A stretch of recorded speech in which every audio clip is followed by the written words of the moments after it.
Welcome back to Living with a Classic. We're out here in the workshop. If you hear some noise in the background, that is just a coworker of mine working on another project. I have my neighbor working for me with some things. You probably see him in a future video.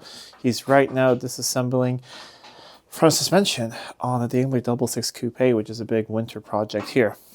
But I am working on an MGTC that you saw a while ago when we fixed the brakes and took it for a drive. Now we're fixing the last couple things. It has an exhaust leak, which we'll start with, and after that I want to give it a little bit of a tune-up. It's running a little rough at idle, so we'll check timing. They're apparently just timed at TDC, and we'll do a couple other things. But let us start with the exhaust leak. I'll show you where it is, and owner has supplied a gasket, so that should be fine.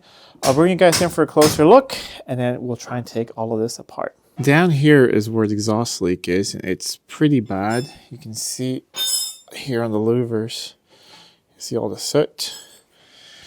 Seems to be just these 3 bolts here, or nuts to undo. So I'm going to spray those with petroleum fluid, undo that. And I think the exhaust will just slide down a little bit, clean up the surface, replace the gasket, and put that back together.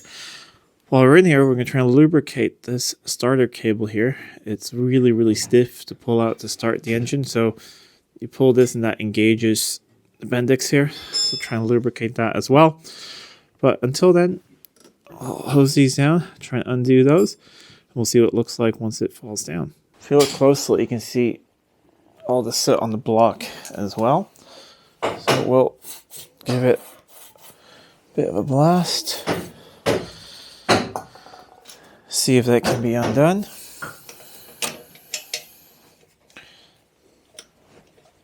Yeah, not too bad. It's just being held on with the last one here. And I think it's going to essentially fall down. So this is what it looks like.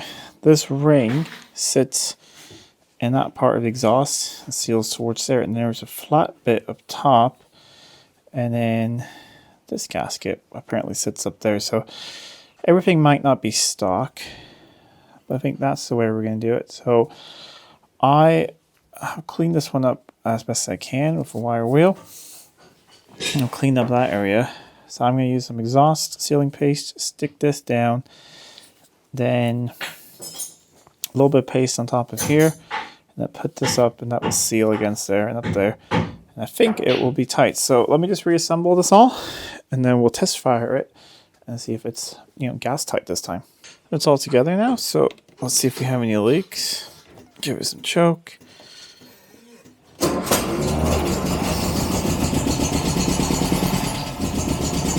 sound like it's leaking up there. Still not running great. Still need to clean the plugs, check the points.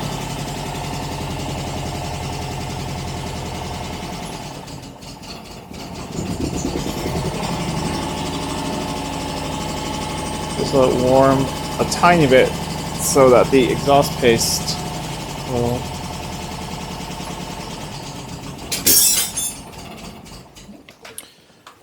let's see it. It's not really that great, but it's not black around the edges. I think we have fixed it. We'll do the tune-up thing on the other side. And then we'll turn it around as well so the exhaust blows out the door, and then we'll see if that leak is actually fixed. Let's remove the plugs, because I think it's fouled. And we'll see if we can find a reason why it keeps fouling.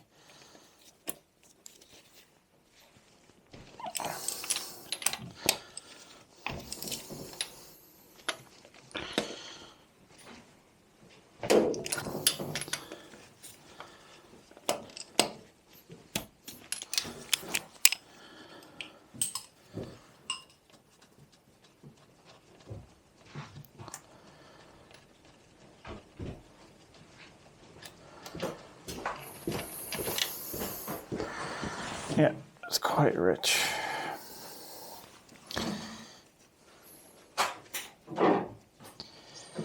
I'm going to look through the manual again, but it seems like these are just timed at TDC. And then a bit of oil. There's oil standing there. But also with the plugs out, if we have to move the engine over, it's easier to do that.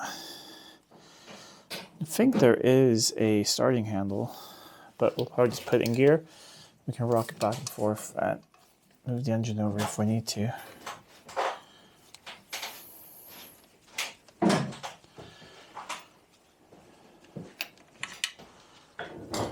At least it's even.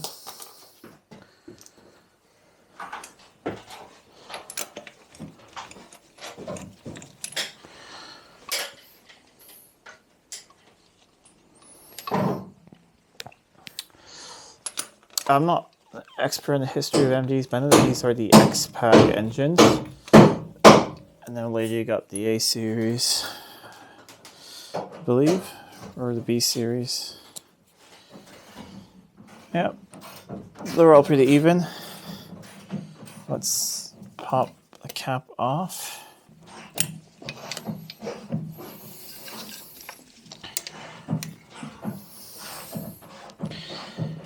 Some slight burning in there, so clean that off.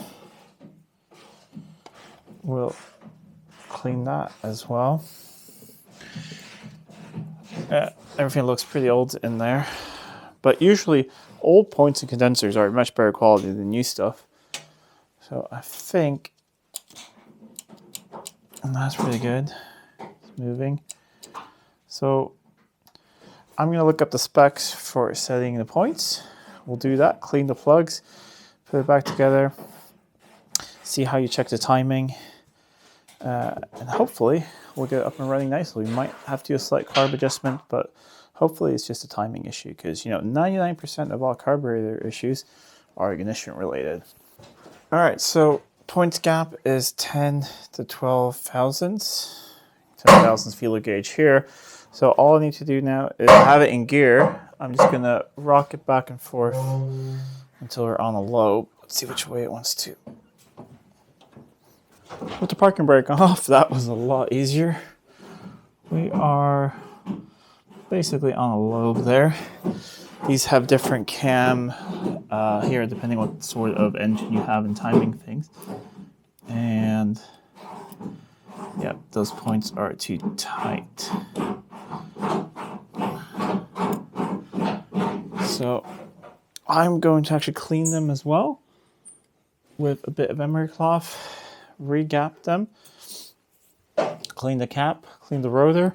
So it's just a small piece in between there, working it back and forth, and you see the white stuff coming off on there is cleaning it up. So we'll do a couple more minutes of that, and then afterwards use a clean cloth to clean off the points so there's no residue left on it. Then we'll set the gap. Points are clean now, and we're on the lobe again. So we're going to loosen the adjustment screw here.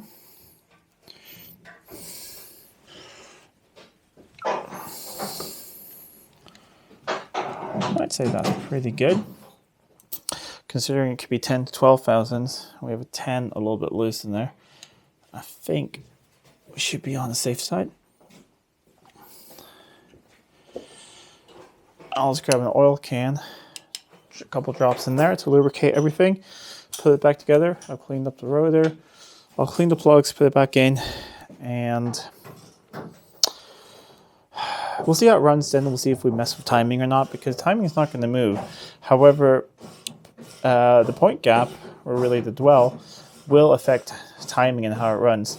So we'll start with this and see how it runs now. It might be great already. Well, the sun came out and took it for a bit of a test drive, and I've just leaned out the carbs a tiny bit, and now I'm pretty happy with it. It runs very nicely.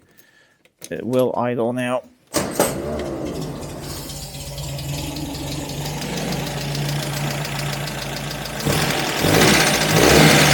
No exhaust leak anymore. Running really nicely. Good idle. Not missing anymore. And it pulls really, really nicely and cleanly. So I think that's pretty much it. Everything is done, and the customer can come and pick it up in the next couple days or so. Well, that's it for this episode. I hope you enjoyed these two videos on this wonderful 1949 MGTC. Really interesting car, really straightforward to work on, but the whole side opening bonnet does have its small challenges. And we have my son out now. I'm going to put this down into storage, and then he can pick it up in the next couple of days whenever it suits him. Hope you guys have enjoyed something a bit different here on the channel, and we will do a bit more vintage cars as well. I have some work lined up on an XK120. I have quite a lot, like a massive XK150 project. You guys are going to see it's a nut and bolt restoration I just picked up for a customer, so you get to see that, and plus everything else. In the background you saw my neighbor who works for me now. His name is Josh, working on a Daimler 66 Coupe, some things. So you probably see Josh in a future video, because when we work on some things together, and it's really nice to get some help with some things. He just disassembled the whole front, the front subframe on that, so that's ready to get rebuilt, and the whole car is going to come together pretty soon as well. So lots of fun things planned here on the channel. But if you like this video, please give it a thumbs up and share it with friends. If you're not already subscribed to the channel, please do subscribe to the channel. It really does help out a lot. Until next time, I'm Adam. This was Living with a Classic. I'll see you soon.